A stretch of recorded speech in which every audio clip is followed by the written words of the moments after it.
कहानी डिजिटल भारत का सपना। गांव के एक छोटे से स्कूल में पढ़ने वाला लड़का आरव रोज स्कूल जाने के बाद अपने पिता की दुकान पर बैठा करता था। उसके पिता के पास एक छोटी सी किराने की दुकान थी, जहां लोग अक्सर उधार में सामान लेते और हिसाब किताब कापी में लिखा जाता।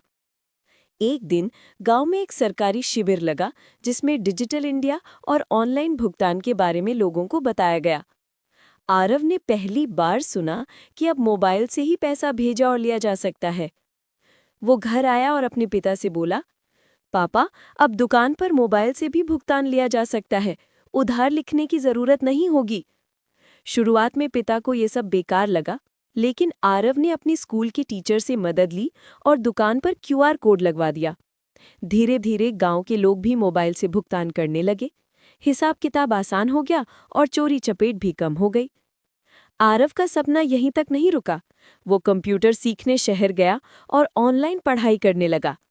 अब वही बच्चा जो कभी गांव में इंटरनेट ना होने से परेशान रहता था, डिजिटल टेक्नोलॉजी के दम पर बड़ा उद्यमी बन गया। उसने गांव में ही एक ऑनलाइन शिक्षा केंद्र शुरू किया, जहां बच्चे इंटरनेट से पढ़ाई करते और महिलाएं ऑनलाइन बिजनेस सीखतीं। गांव के लोग अब कहते थे, पहले हमें शहर जाना पड़ता था, लेकिन अब सब कुछ मोबाइल में है। यही है असली डिजिटल भारत। संदेश: ये कहानी बताती है कि कैसे डिजिटलता सिर्फ शहरों तक सीमित नहीं रही, बल्कि गांव-गांव पहुंचकर लोगों का जीवन आसान और बेहतर बना रही है। डिजिटल भारत के लिए एक लाइक और सब्सक्राइब तो बनता है।